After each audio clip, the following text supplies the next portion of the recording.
Selamat petang para kekasih, kita kembali di hadapan hadirat Tuhan di dalam Bible Study kita. Mari kita akan tunduk kepala sejenak. Bapa kami yang baik dalam sorga, pada petang hari yang berbahagia ini, kami datang kembali Tuhan bersama-sama bersehati. Padahal hanya 2 atau 3 orang saja berhimpun di dalam nama Yesus. Engkau hadir di tengah-tengah mereka. Apalagi kami Tuhan dengan sejumlah banyak saudara-saudari yang hadir pada saat ini melalui Zoom meeting. Tuhan, Engkau hadir di tempat kami masing-masing. Dan Engkau memberikan kepada kami Tuhan apa perkataan Roh Kudus-Mu di dalam hidup kami. Tidak ada seorang manusia bisa mengubah kami, bahkan diri kami sendiri.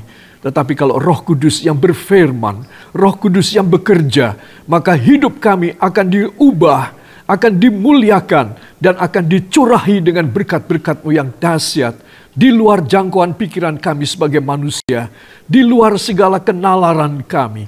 Engkau akan mencurahkan berkat-Mu, hadirat-Mu, kuasa-Mu di antara kami semua dalam Zoom meeting ini Tuhan. Oleh sebab itu berkatilah sesi ini Tuhan, dan berfirmanlah secara pribadi kepada kami semuanya, hanya di dalam nama Tuhan Yesus Kristus, Juru Selamat dan Penebus kami. Dan kita semua mengaminkan. Amin. Para kekasih, kita berjumpa kembali di dalam 10 tekad rohani peraih sukses. Saudara, dan pada bagian ini, part ini memang yang lalu juga demikian. Pada sebelumnya kita mengulangi ini, pada yang lalu, saudara, itu pada bagian ini juga, pada tekad ini kita juga begitu lama saya membicarakan. Sekarang Tuhan juga ingin memberitahu kepada kita. Dan pada sore hari ini, petang ini kita akan masuk pada subtema yang ke-8.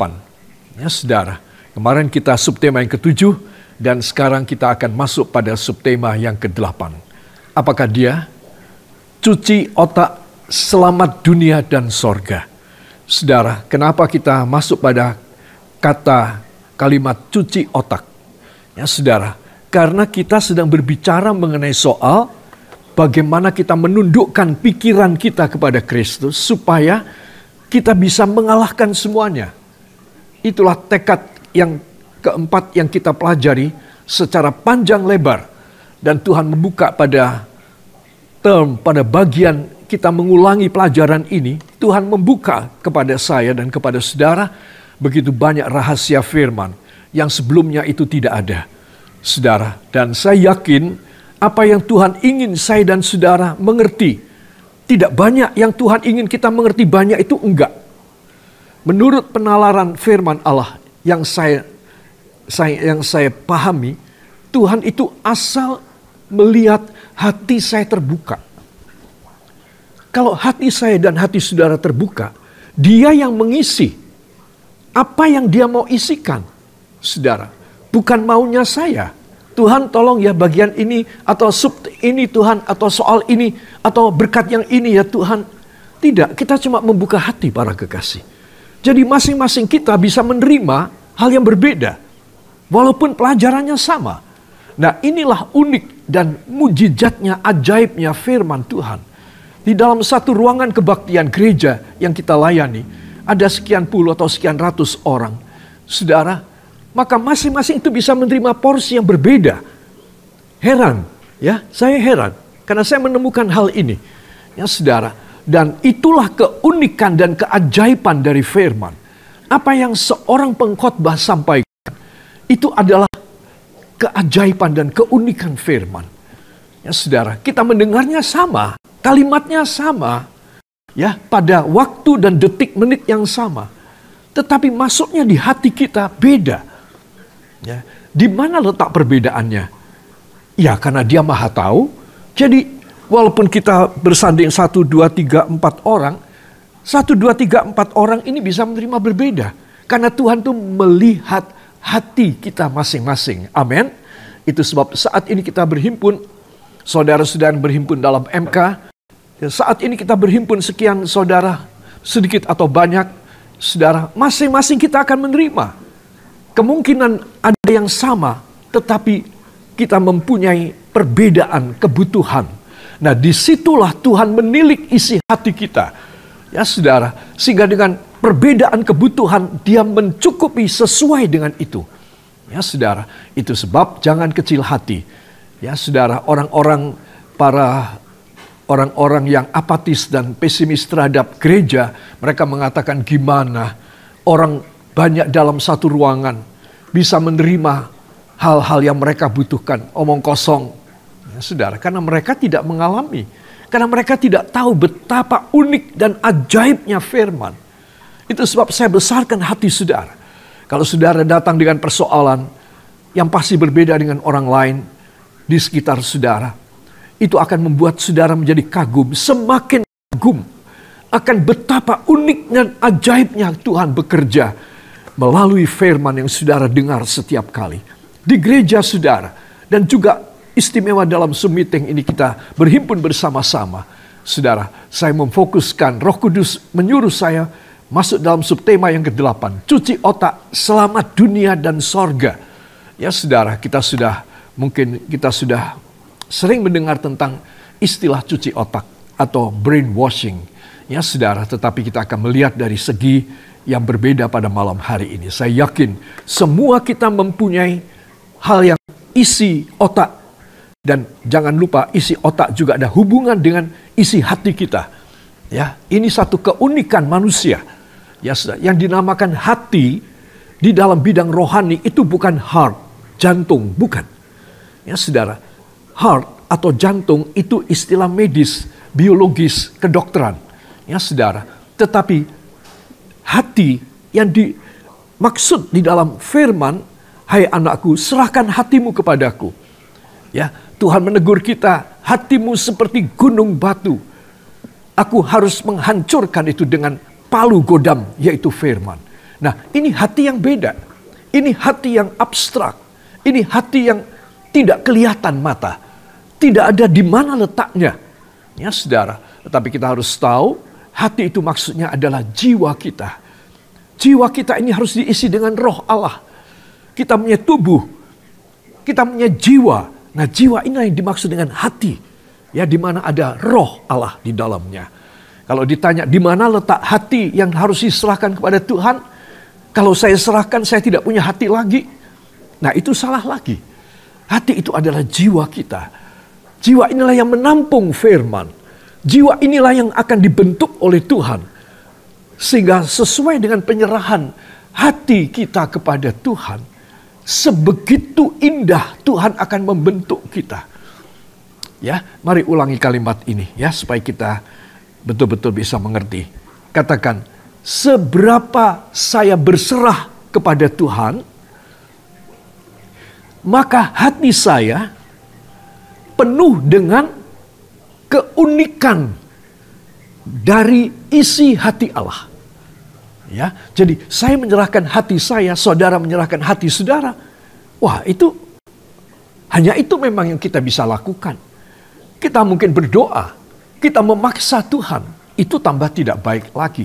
Jadi hal yang baik adalah serahkan hati kita kepadanya. Amin.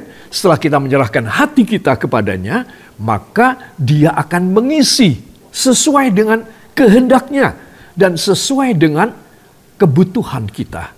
Nah, kebutuhan kita sekarang masuk pada subtema yang ke-8, cuci otak.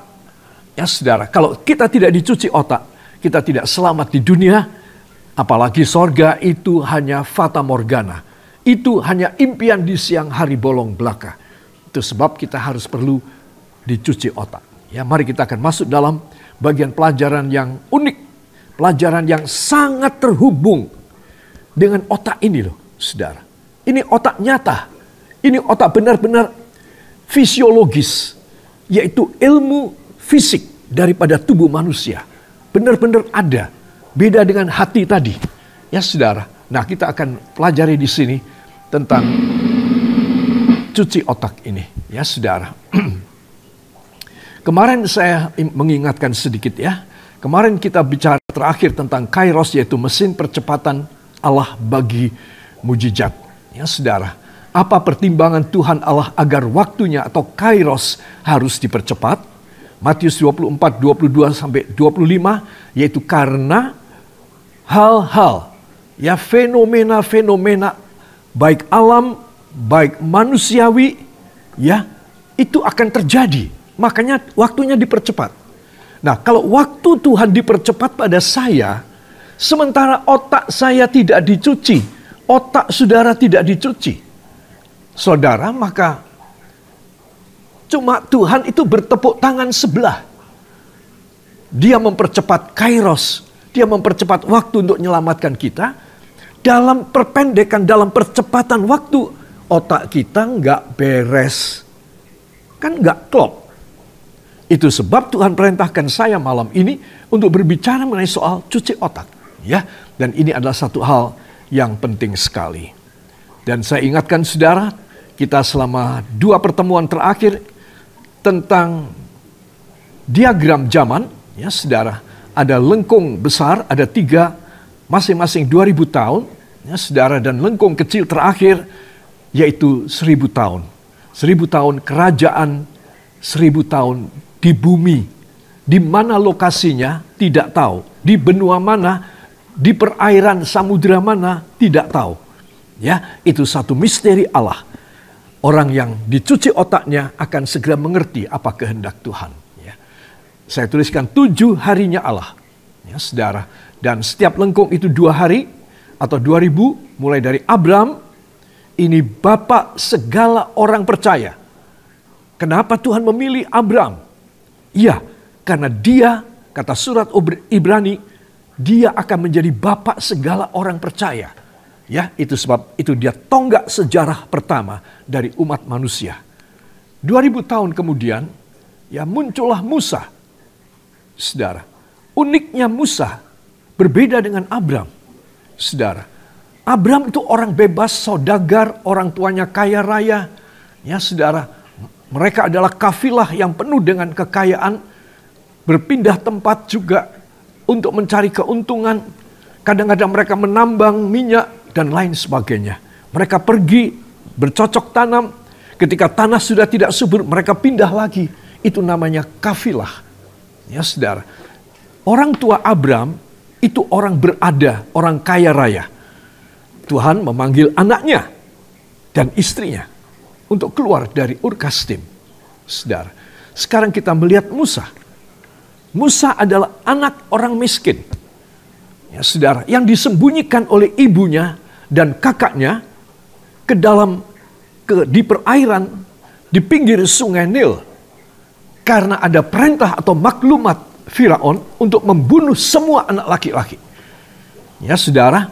Nah, dia diangkat dari dalam air. Oleh putri Firaun dia diberi nama Musa. Musa berarti yang diangkat dari air. Lalu dia otomatis menjadi keluarga istana. Ya saudara. Nah, di sini kita melihat, ya saudara, Abram itu orang bebas tapi diperbudak oleh masa kuno, tradisional. Ya saudara, diperbudak oleh adat istiadat, legenda, misteri, penyembahan berhala, pengorbanan pembunuhan manusia. Itu zaman ayahnya Abram. Banyak berhala di rumahnya. Ya saudara, Musa, anak orang miskin, menjadi kaya. Saudara, untuk apa? Untuk membebaskan satu bangsa yang besar, yaitu bangsa Israel dari penjajahan. Ya saudara, 2000 tahun kemudian, turunlah Yesus Kristus. Lahir di kandang Bethlehem. Saudara, siapa Yesus Kristus? Super kaya, sangat luar biasa. Di mana tinggalnya? Di sorga, tidak di dunia. Tetapi Rasul Paulus menulis dalam surat Korintus, dia yang kaya telah menjadi miskin karena kemiskinan kita. Dia turun ke bumi. Kita peringati bulan depan dengan hari Natal. Saudara, sangat miskin sekali. Lahir di tempat makan binatang atau palungan. Saudara, dan tidak ada kemuliaan, semua serba kotor dan hina. Itu Kristus. Kenapa? Karena dia mau menyalurkan kekayaan dan kemuliaan dan keselamatan sorgawi kepada umat manusia. Saudara, kenapa demikian? Iya, karena Abraham gagal. Karena Musa gagal. Maka putranya ontang-anting dalam bahasa Jawa. Putra Allah satu-satunya laki tunggal. Harus dikirim ke dalam dunia. Why did Jesus Christ had to be born on this earth? Yes, it is because Abraham, the first heritage of all humankind, have already intervened in saving his people. 2000 after days, 2000 later, God sent Moses. But this one also cannot do anything.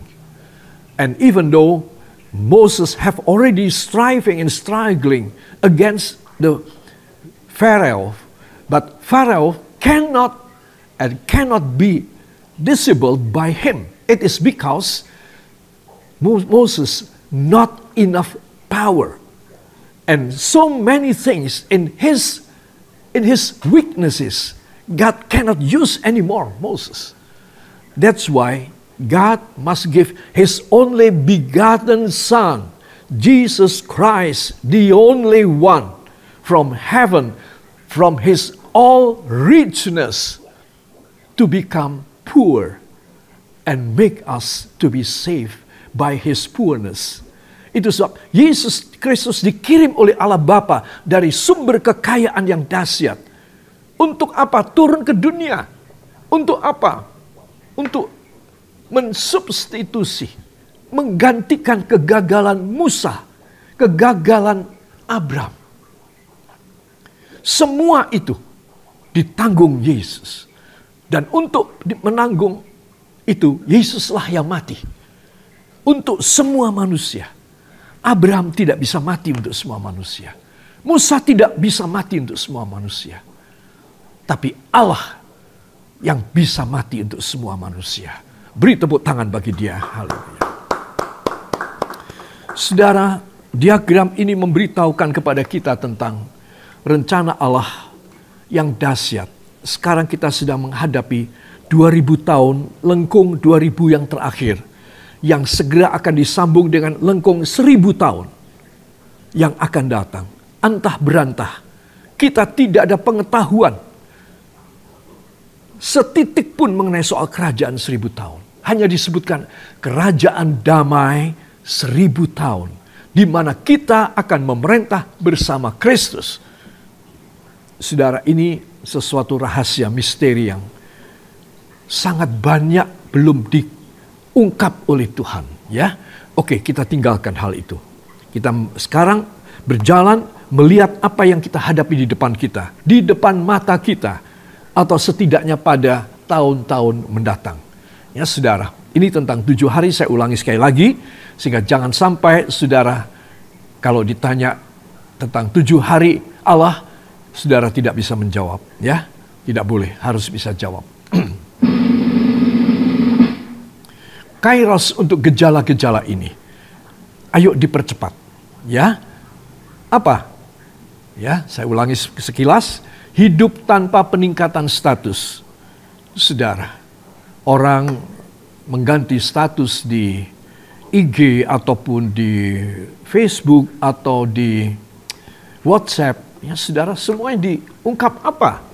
Normalnya loh. Orang normal loh, bukan abnormal yang saya bilang. Orang normal, kalau dia mau tampilkan status, dia pasti tampilkan yang bagus. Bahkan dia pergi sampai ke jurang, ke kawah, ke sungai, ke danau, ke tengah laut. Hanya untuk mempunyai status yang menurut dia istimewa. Ya, beberapa jatuh ke dalam kawah karena terlalu berani di pinggir kawah. Dan dia menyatakan, aku saat ini sedang ada di tepi kawah gunung ini, gunung itu. Ya, saudara. Aku saat ini ada di ketinggian gunung. Sekian ribu meter di atas permukaan laut. Hanya untuk membuat status yang wah. Ya saudara. Demikian juga kita seringkali menanti kapan aku dapat status yang bagus. Yaitu aku kepingin meninggalkan statusku yang sederhana, yang simple, yang miskin ini. Ya saudara, saya yakin semua orang punya keinginan demikian. termasuk saya, termasuk Anda. Itu bisa terjadi kalau kita mempunyai kairos Allah. Katakan, itu akan terjadi bila saya memiliki kairos Allah.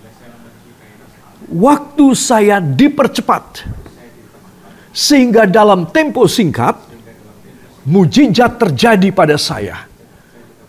Amin. Yang percaya beri tepuk tangan bagi dia.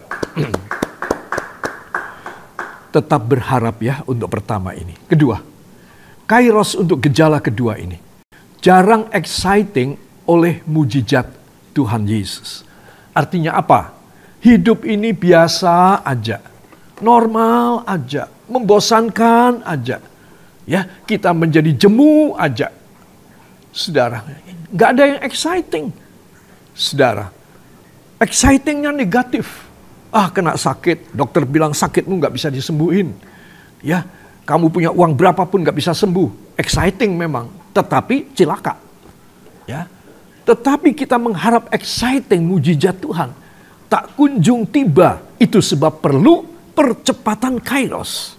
Bila saudara dan saya mempunyai permintaan-permintaan yang sulit, yang kita tahu dengan nalar dan cengli kita, nggak mungkin aku dapat semasa aku hidup. Mungkin anakku besok kalau dia hebat, mungkin dia bisa. Tapi aku tidak. Aku sudah umur segini. Ada banyak alasan kita ungkapkan pada diri kita sendiri. Sebagai ketidakmampuan kita. Saudara, bagus, jujur itu bagus. Tapi jujur tidak pernah mengubah nasib saudara. Saudara, banyak orang jujur miskin sampai meninggal dunia. Kasihan kan? Tetapi orang tidak hanya dibutuhkan jujur. Orang itu dibutuhkan, dia bisa nyambung dengan kehendak Allah. Yaitu kairos Allah bagi dia dipercepat. Sehingga apa yang dia harapkan, apa yang dia tangisi, apa yang dia serukan, itu akan segera dijawab oleh Tuhan.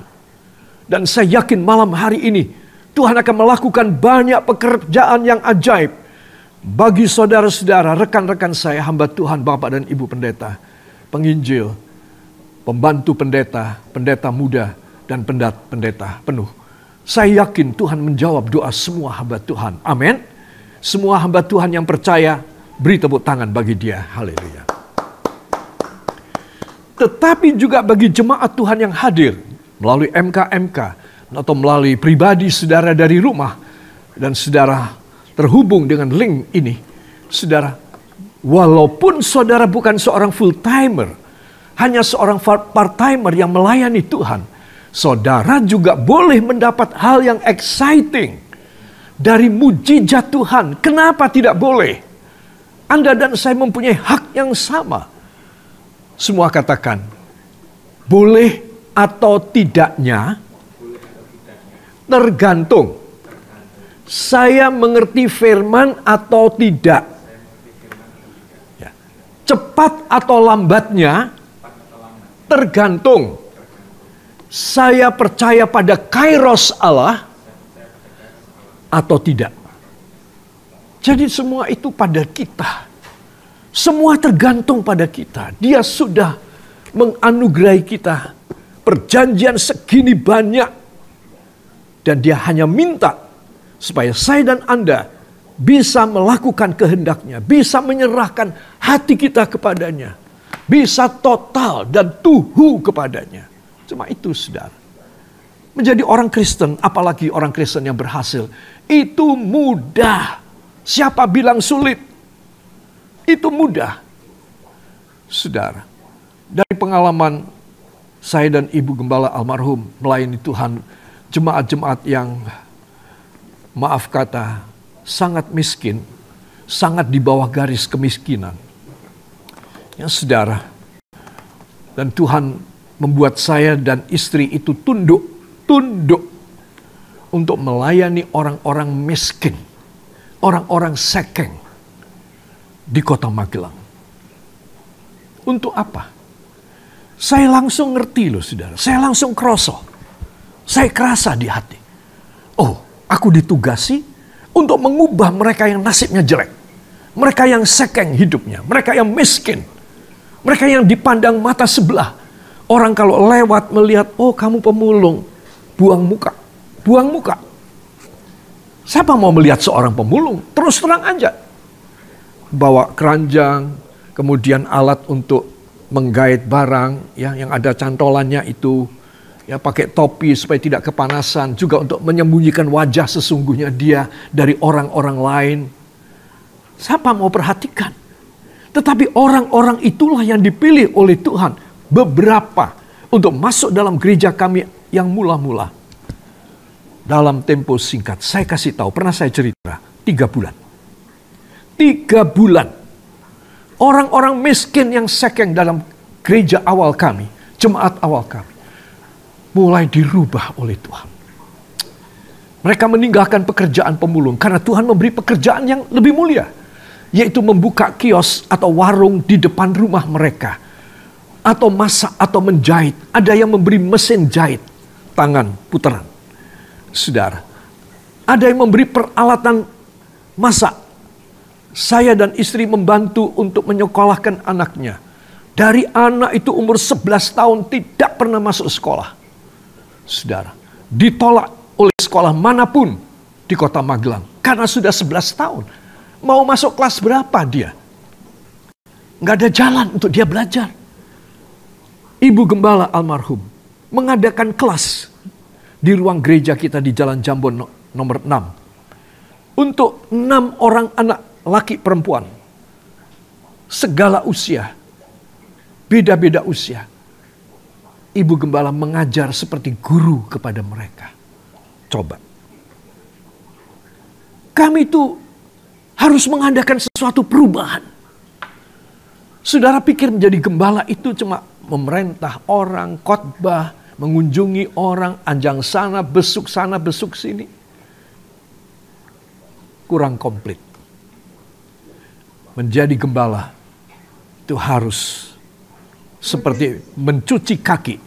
Seperti mencuci kaki daripada domba-domba Tuhan. Saudara, saya menceritakan ada murid yang ibu gembala melihat begitu banyak, maaf ya, penyakit kulit. Saudara, kami belikan obat kulit. Dan dia bawa anak perempuan ini masuk kamar mandi. Dengan setia setiap hari digosok dengan minyak itu. Dengan obat kulit tersebut. Sampai kulitnya menjadi putih dan halus. Coba. Saya yakin tidak semua ibu gembala mau lakukan hal itu. Tidak, saya yakin. Tetapi dia mau melakukan. Anak yang kotor. Anak yang tidak terurus. Dia mau melakukan. Saya ajak, kamu tidak usah cerita sama aku. Saya bilang. Saya aja tidak tega dan juga saya agak ngeri juga memikirkan apa yang dia cerita. Stop, kamu tidak usah cerita sama aku. Dia mau lakukan, saudara. Hal-hal yang kecil dan hina dia mau lakukan. Saya ingin memberitahu, menjadi seorang gembala, itu bukan hanya secara rohani. Sebagaimana saya pernah jelaskan pada saudara, poimaino, ya saudara, itu adalah prinsip, 4 prinsip gembala. Dari pagi menggiring, menghitung, keluar dari kandang, memimpin ke padang rumput dan air yang segar, sore membawa pulang kembali, masuk dan menghitung kembali. Kalau sudah pas, nggak ada yang dicari.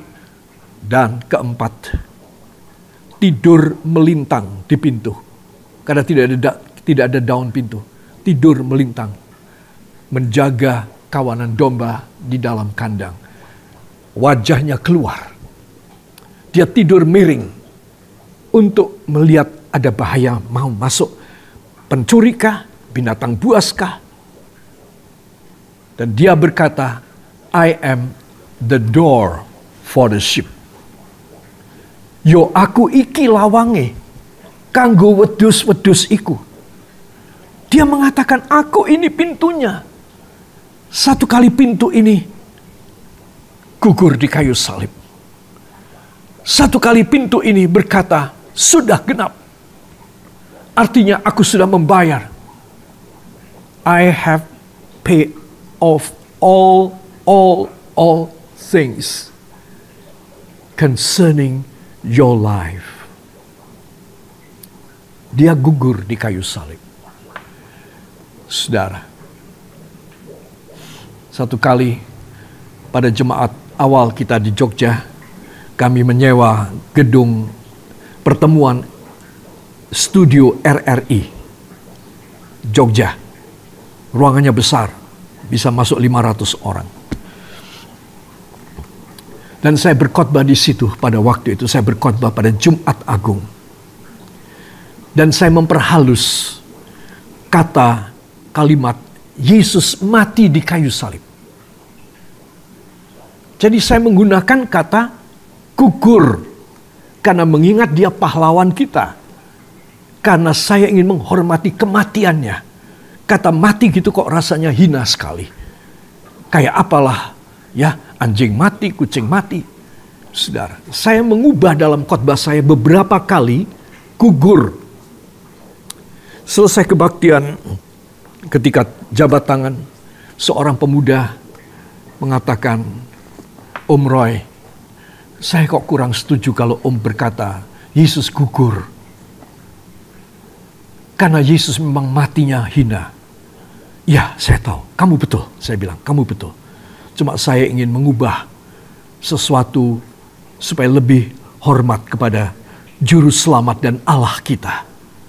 Kita tidak boleh selalu mengatakan hal yang hina buat dia. Tapi saya setuju dengan kamu.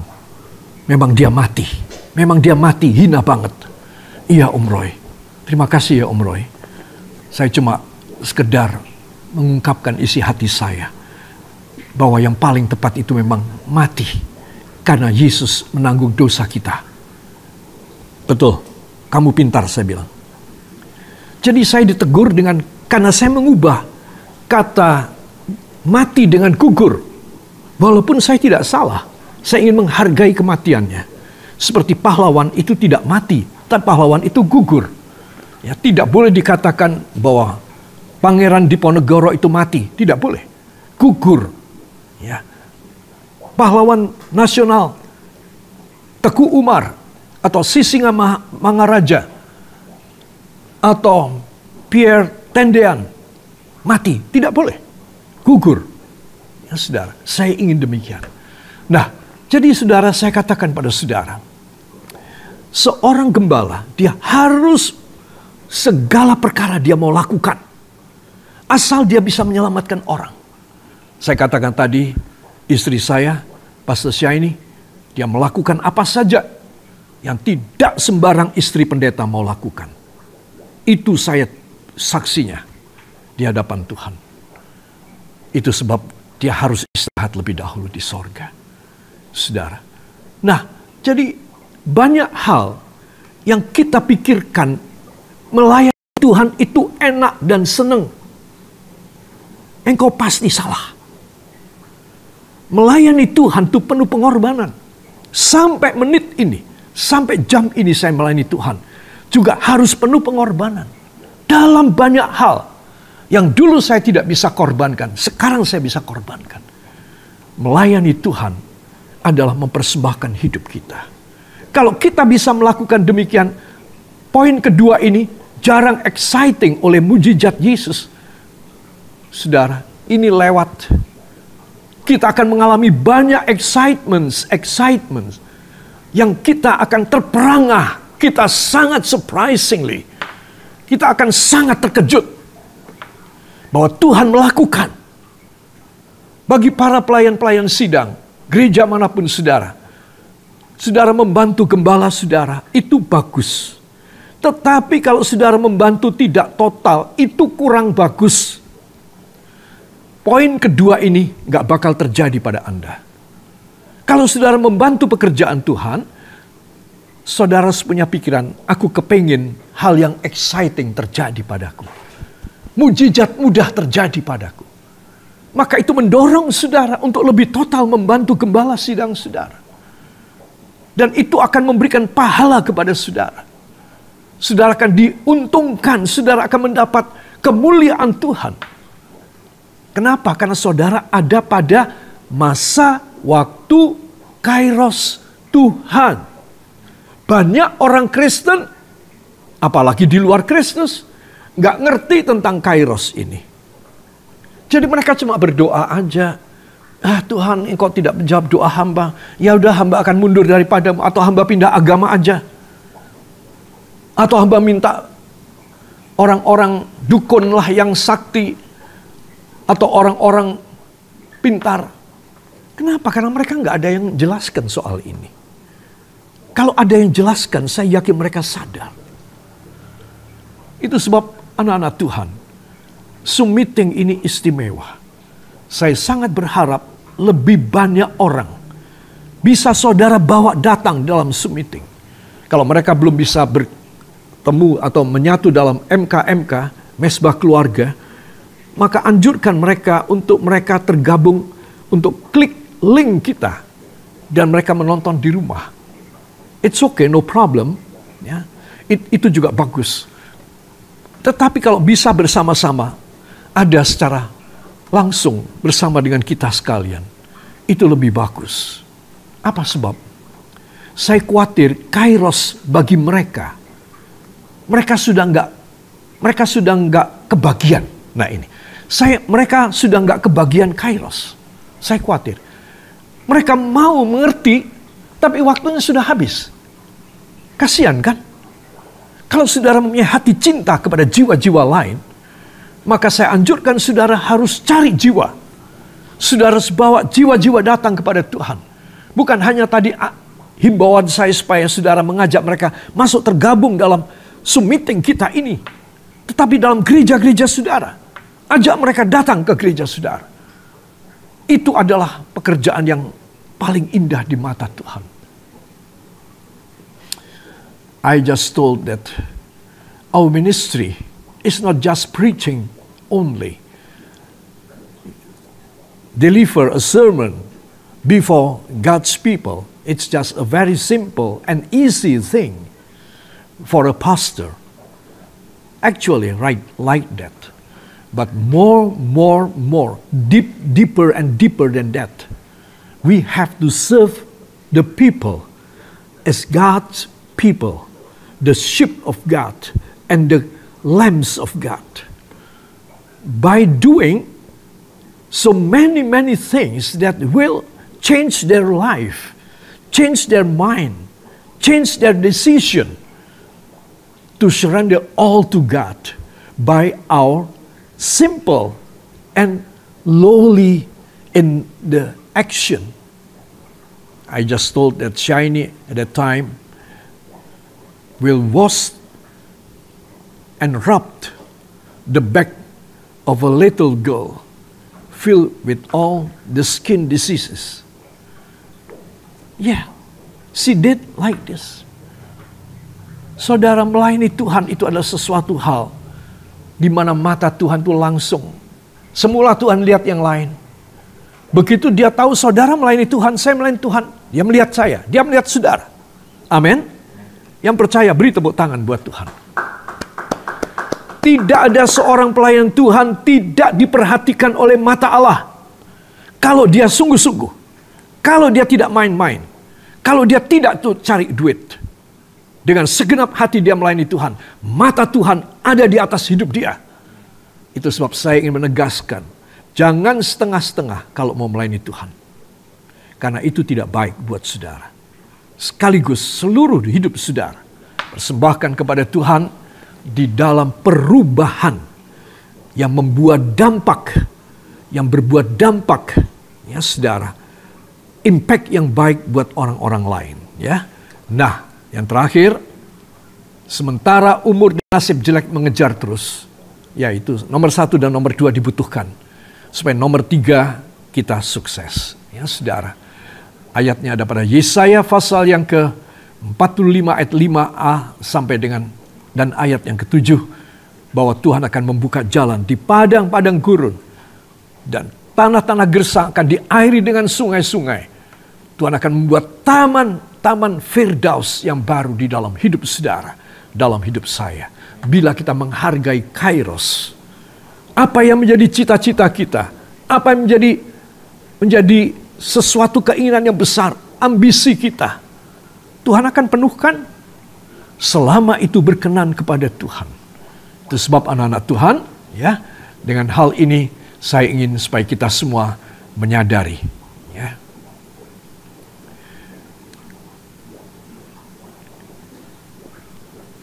Kairos Tuhan. Nah, di sini pada bagian pertama saya akan masuk pada cuci otak. Ya. Ulangan 4 ayat yang ke-9. Mari kita akan buka di Alkitab kita. Mohon seorang saudara untuk membacanya. Kitab Ulangan pasal yang ke-4 ayat yang ke-9.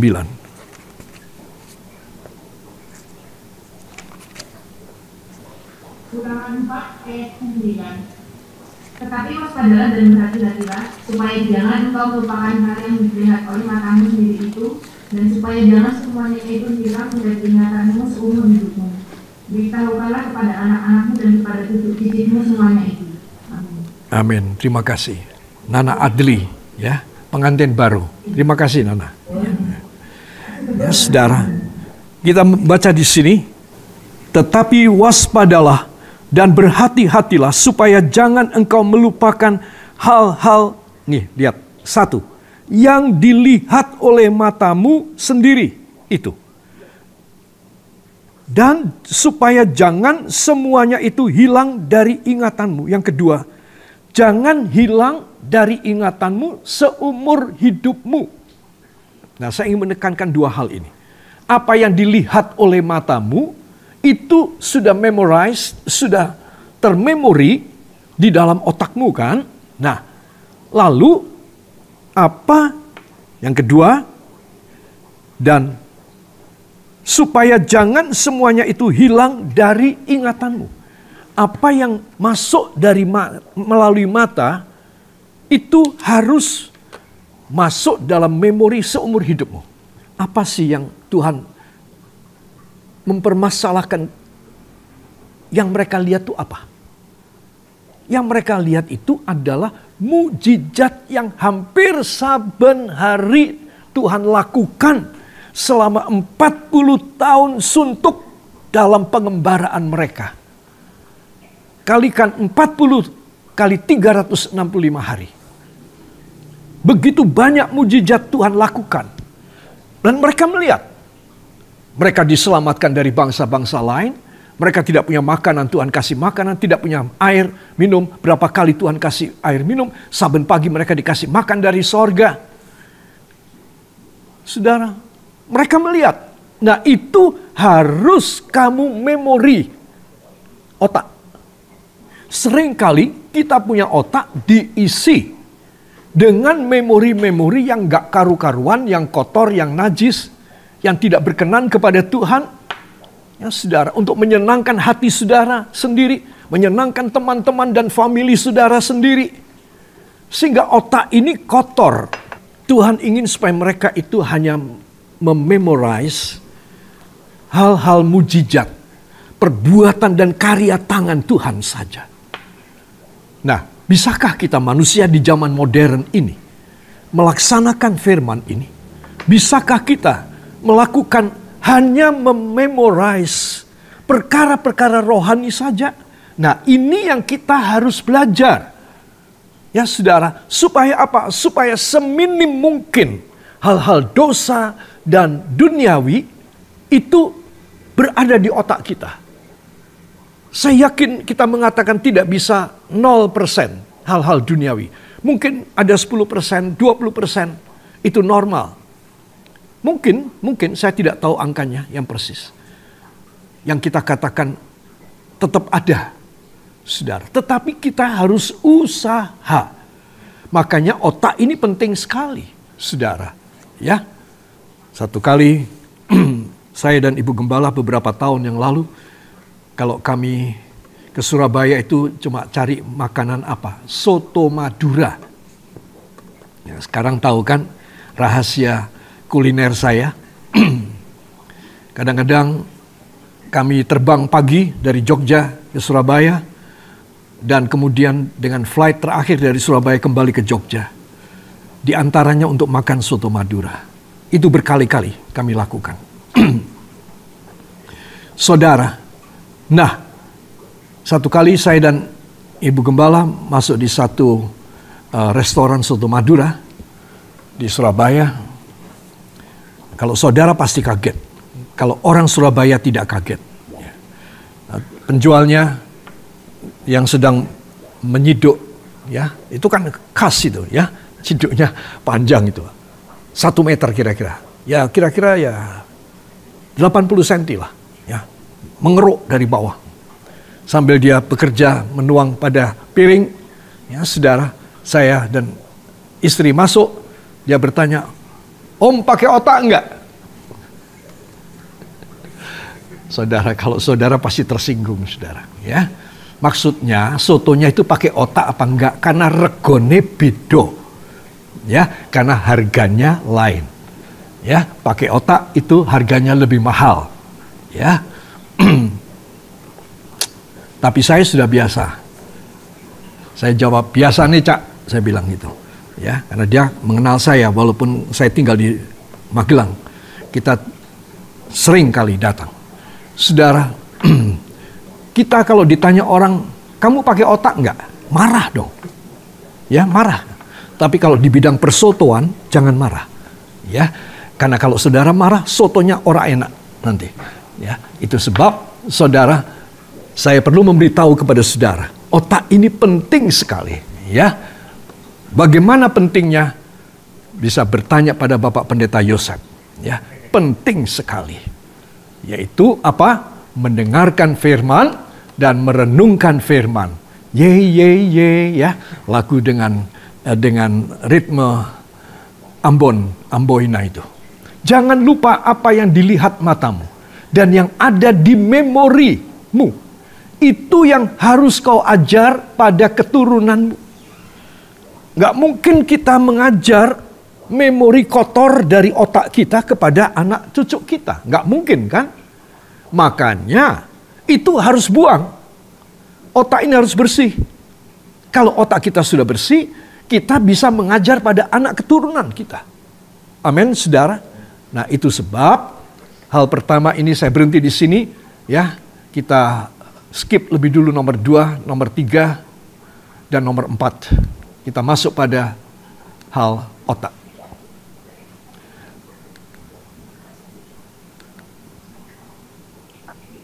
Saudara, ini kira-kira potongan samping, penampang samping dari kepala kita. Otak kita itu memenuhi hampir seluruh rongga tengkorak kita. Hampir seluruh rongga tengkorak kita. Hanya sisa untuk 2 biji mata, ya saudara, hanya sisa untuk saluran tenggorokan dan saluran pernafasan ke paru, ya saudara, dan juga di bawahnya disangga oleh tulang belakang, backbone. Cuma itu. Seluruhnya, hampir seluruh itu otak. Jadi kenapa Tuhan menciptakan manusia dengan otak segitu besar? Saudara. Karena Tuhan ingin manusia mempunyai memori yang banyak. Tetapi dengan batasan. Bukan asal semua kita masukkan, kita ingat-ingat, kita hafalin. Enggak. Tetapi mujizat. Itu yang kita harus memori nomor 1. Karena itu menjadi bahan pelajaran, bahan pendidikan, bahan cerita kita kepada anak keturunan kita. Nah, itu. Itu sebab penting sekali, saudara, otak ini harus mempunyai kebersihan. Ya, semua katakan bersama saya. Ayo, angkat tangan kanan, taruh tangan kiri pada jantung saudara. Mari kita berdoa. Terima kasih Tuhan Yesus. Karena petang hari ini, hamba sadar Engkau menghargai, menyelidiki isi otak hamba. Sucikan dalam nama Yesus. Supaya hidup hamba mengalami hal-hal yang exciting dari Tuhan Yesus. Dalam nama Tuhan Yesus. Dan kita yang percaya mengaminkan. Amin. Beri tepuk tangan bagi dia. Firman, Yesus menjanjikan gratis cuci otak. Badan seger, berkat melimpah. Ya, ayo semua katakan, badan segar, berkat melimpah. Belum semua ya. 1, 2, badan segar, berkat melimpah. Ya, saya yakin saudara mau dicuci otaknya. Otak adalah pusat kendali hidup kita, harus disucikan agar Allah lancarkan kuasa dan jaminannya pada kita. Ya, saudara, ini penting sekali ya. Dari penampang yang lain, hanya otak saja, saudara. Ini bagian yang harus dicuci oleh Tuhan. Efesus 4:23 ya, supaya kamu dibaharui di dalam roh dan pikiranmu. Supaya saya dibaharui di dalam roh dan pikiran saya. Ayo ulangi kalimat ini. Ya, dengan suara keras di tempat saudara ya. Mic tetap mute, tetap ditutup mic-nya. Tapi saudara harus bicara yang keras. Di MK saudara, di rumah saudara, ikuti saya. Efesus 4 ayat 23. Supaya saya dibaharui di dalam roh dan pikiran saya. Ya, sekali lagi ya, mungkin ada yang belum perhatikan. Ya, Efesus 4 ayat 23. Supaya saya dibaharui di dalam roh dan pikiran saya. Beri tepuk tangan buat Tuhan. Saudara, wow. Kata-kata ini mujarab loh saudara. Jangan anggap kalau di gereja saya suka minta jemaat itu mengulangi kata-kata saya. Jangan anggap itu sesuatu hal yang sepele. Tidak. Ya, karena saya tahu sistem otak bekerja itu gimana. Dan otak itu tersambung pada hati yang abstrak. Hati yang hanya virtual saja. Itu dari otak. Ya, makanya saya tekan jemaat itu untuk sering kali ngulangi kata-kata saya. Nah, mereka itu mengucapkan, lalu itu akan dijadikan nyata oleh Tuhan pada mereka. Coba kalau saya tidak mengajak mereka mengulangi kata-kata yang penting, ya saudara, mereka sudah tidak ada memori sama sekali pulang ke rumah.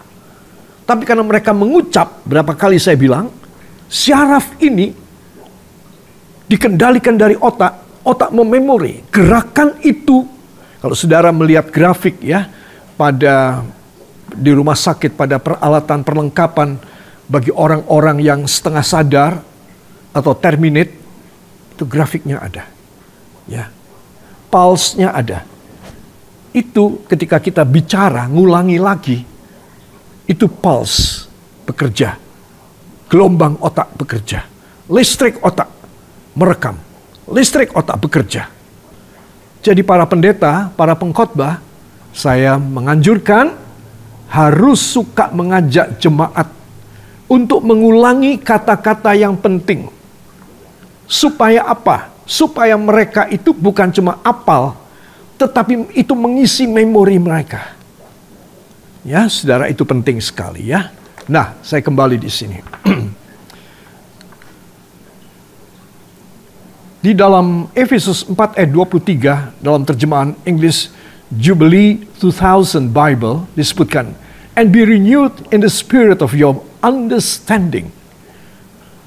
In the spirit of your understanding. Understanding itu apa? Soul, jiwa.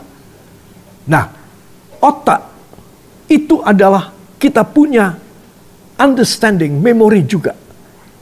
And be renewed in the spirit of your understanding. Jadi dibersihkan, dibaharui di dalam pikiranmu. Makanya saya fokus gambar ini adalah gambar otak saja. Saudara, kalau saya punya otak dibaharui oleh Roh Kudus, saudara punya otak dibaharui oleh Roh Kudus, kita itu dicuci. Kita sudah dicuci. Ya saudara. Jadi kita tidak perlu ke dokter terawan di Jakarta sana. Sekali cuci, konon sekarang harganya sudah antara 50 sampai 75 juta. Sekali cuci, ya, saudara tanya sabunnya apa itu? Mungkin Sunlight, ya saudara, saya tidak tahu. Nah, jadi yang penting adalah saudara itu dengan cara begini, Tuhan sudah mencuci otak saudara, ya. Dokter terawan ini dokter yang hebat, ya, dia menjadi pionir dari seluruh dunia untuk dokter-dokter ahli syaraf, dokter-dokter ahli jantung, ahli otak, ya saudara, mencuci otak pasiennya dengan cara yang mudah. Itu saya tulis di bawah.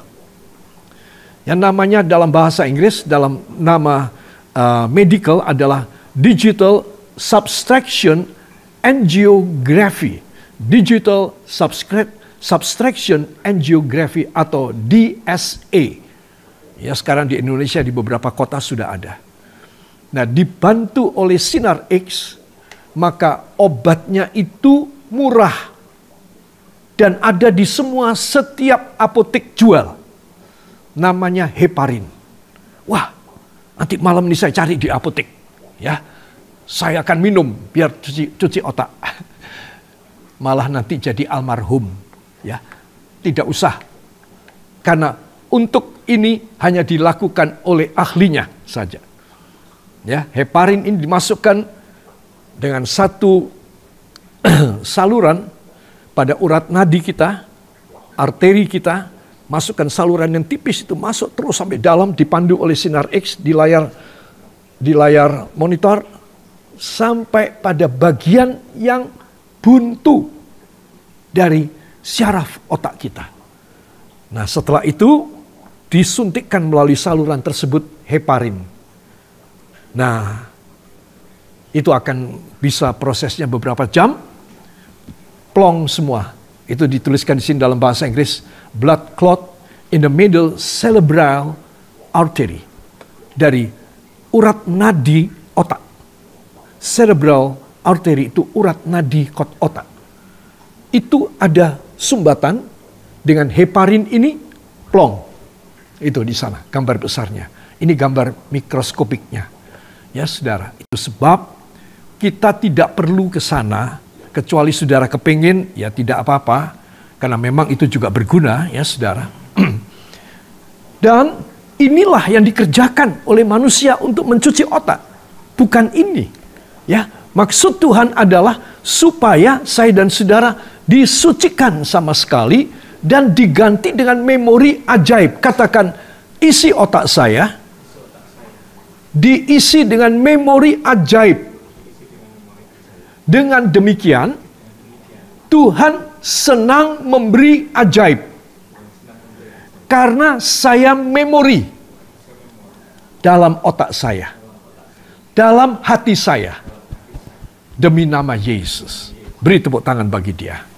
Ya, sebab sampai di sini saya berhenti supaya saudara semua paham, ya, bahwa saya dan saudara ini bukan cuma menyerahkan hati, tetapi menyerahkan otak.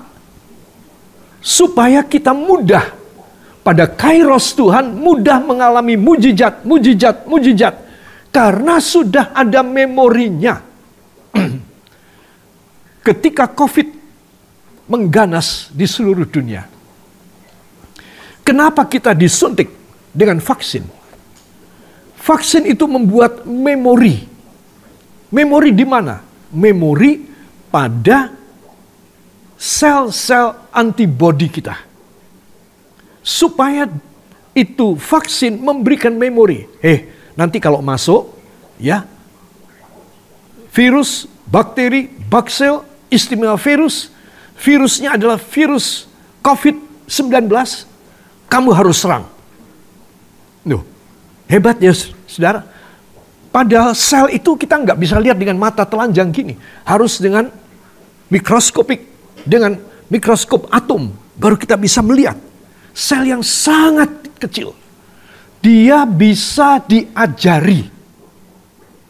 Nah, dengan divaksin, dia bisa mendeteksi, wah ini virus yang aku sudah pelajari. Sudah masuk dalam memoriku, kata si sel ini. Ya. Maaf kalau ada namanya si sel, ya. Nah, tetapi kata sel ini aku sudah mememori di dalam otakku. Sel punya otak juga ternyata, ya. Lah, langsung mereka menyerang kembali. Tidak boleh masuk, hai virus, pergi keluar.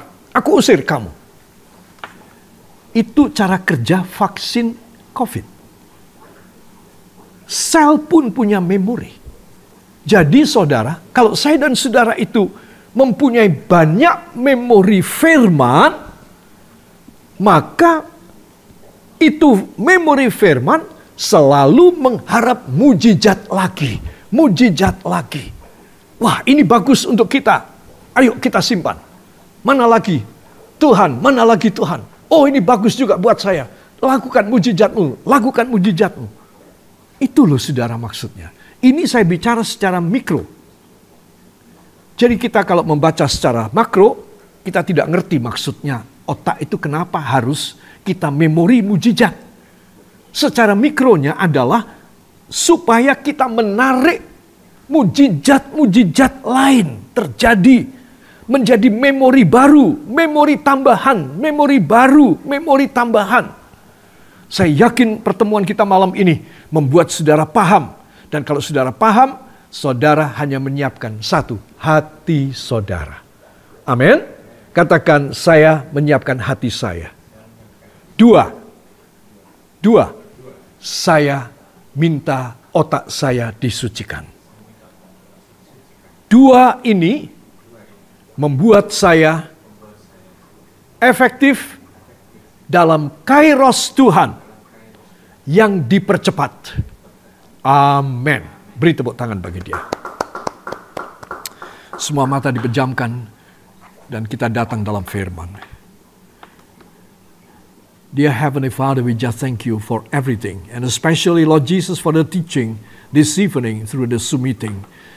Father, I surrender all of us that have already gathered here together in the name of Jesus Christ. And we believe that you are here with us, Lord Jesus. You are with us, and you will never leave us, and you will fulfill all your promises that I have already preached out to them. Terima kasih Bapa, pada malam ini kami bersyukur karena Engkau telah memberi kesempatan untuk kami berhimpun bersama supaya kami boleh menerima perkara-perkara ilahi dan jasmani yang besar dalam hidup kami. Engkau telah mengajari kami supaya kami mememorize, mengingat-ingat tentang apa yang telah Kau lakukan sebagai keajaiban. Itu akan menarik ajaib-ajaib yang lain masuk di dalam memori kami. Itu berarti masuk dalam hidup kami sehari-hari. Engkau akan selalu memberikan kepada kami harapan-harapan baru yang istimewa. Excitement yang luar biasa. Berilah kepada kami Tuhan. Dan hamba percaya domba-dombamu dan para hamba-hamba Tuhan yang ada di dalam Zoom meeting ini akan pulang menerima kesegaran, semangat yang baru dan istimewa, double porsi daripada kuasa Roh Kudus-Mu di dalam hidup mereka. Diberkatilah para kekasih. Malam ini harus menjadi dahsyat bagi saudara. Malam ini engkau akan dibangkitkan dan tidak boleh terpuruk lagi. Malam ini engkau harus bangkit untuk Kristus. Itu berarti engkau bangkit untuk dirimu sendiri, untuk isi rumah tanggamu, untuk kematianmu yang akan datang. Hanya di dalam nama Tuhan Yesus Kristus, Juru Selamat dan Penebus kami. Dan kita yang percaya mengaminkan. Amin. Tuhan memberkati saudara.